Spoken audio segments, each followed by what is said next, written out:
یہ واقعہ 12 اپریل 2011 کا ہے، جب 24 سال کی ایک لڑکی ٹرین میں سفر کرتی ہے اور سفر کے دوران چند گنڈے اس کو ٹرین سے باہر پھینک دیتے ہیں۔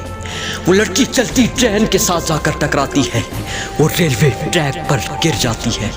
وہ رات ساری اسی ٹریک پر پڑی رہتی ہے۔ جب صبح لوگ آ کے دیکھتے ہیں اس لڑکی کو تو وہ لڑکی زخموں سے چور اور اس کی ٹانگ کا صرف کچھ حصہ اس کے جسم کے ساتھ منسلک ہوتا ہے۔ جب ٹرینز کے ریکارڈ چیک کیے جاتے ہیں تو پتہ چلتا ہے کہ اس رات 49 ٹرینز اس ٹریک کو عبور کر کے نکلی ہیں اور ساری کی ساری ٹرینز اس لڑکی کی ٹانگ کے اوپر سے نکلی ہیں اور ٹانگ بالکل چور ہو چکی ہوتی ہے۔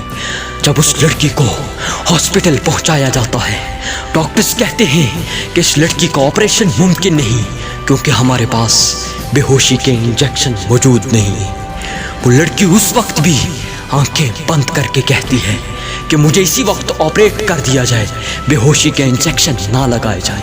ہوش و حواس کے عالم میں ہی اس لڑکی کو آپریٹ کر دیا جاتا ہے اور اس کے بعد اس لڑکی کو All India Institute of Medical Services میں ایڈمٹ کر دیا جاتا ہے اور وہ لڑکی 4 ماہ تک اسی ہاسپٹل میں ایڈمٹ رہتی ہے اور اسی ہاسپٹل کے بیڈ پہ لیٹے ایک خواب دیکھتی ہے کہ میں آج سے ماؤنٹیننگ سٹارٹ کروں گی۔ اور ہاسپٹل سے اٹھنے کے بعد وہ جذبہ، وہ لگن، وہ شوق، وہ ہمت لے کے نکلتی ہے کہ میں اب ماؤنٹیننگ کروں گی اور دنیا کے سب سے بڑے ماؤنٹ ایوریسٹ کو عبور کروں گی جس کی ہائٹ 8848 کلومیٹر ہے۔ اور وہ لڑکی پھر رابطہ جا کے کرتی ہے پچانڈارا پال سے۔ یہ وہ لیڈی ہے جس نے 1885 میں ماؤنٹ ایوریسٹ کو پہلی بار عبور کیا تھا اور وہ لڑکی اسے کہتی ہے کہ تم نے ماؤنٹ ایوریسٹ کو اپنے اندر فتح کر لیا ہے، اب صرف دنیا کو دکھانا ہے۔ پھر وہ لڑکی اپنی ٹریننگ ماؤنٹ ایوریسٹ کے لیے سٹارٹ کر دیتی ہے اور پھر اپنا سفر شروع کرتی ہے۔ راستے میں آکسیجن ختم ہوتے ہیں لیکن وہ پھر بھی ماؤنٹ ایوریسٹ کو عبور کر لیتی ہے۔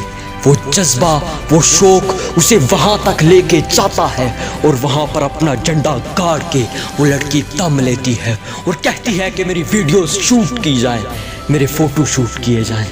اور اسی وقت اس سے کہتے ہیں کہ واپس چلی آؤ، وقت بہت کم ہے، ہمارے پاس آکسیجن کم رہ چکی ہے۔ لیکن وہ لڑکی دنیا کو دکھانے کے لیے، دنیا کو موٹیویٹ کرنے کے لیے، دنیا کے لیے انسپائریشن بننا تھا اس لڑکی نے، وہ اس کو آکسیجن ختم ہو جاتا ہے اور وہ لڑکی وہاں پر گر جاتی ہے۔ لیکن قسمت اس کا مسلسل ساتھ دے رہی ہوتی ہے اور اس لڑکی کو پھر آکسیجن دینے والے برطانوی کوا پیما تھے جو اپنے دورے کو ملتوی کر کے واپس لوٹ رہے تھے۔ پھر وہ لڑکی آکسیجن لگاتی ہے اور واپس نیچے آتی ہے اور کہتی ہے کہ اگر آپ خود کو جینے پر مجبور کر دیں تو قسمت بھی آپ کا ساتھ دینے کے لیے مجبور ہو جائے گی۔ لڑکی کوئی عام لڑکی نہیں بلکہ وہ انڈین لیڈی ہے جسے دنیا آج ارونیما سنہا کے نام سے جانتی ہے۔ یہ وہ لڑکی ہے جس نے 8848 میٹرز کی ہائٹ کو عبور کر کے دنیا کو بتایا ہے کہ اگر انسان اپنی سوچ سے معذور نہ ہو تو پھر جو آپ سوچیں گے وہ کر گزریں گے۔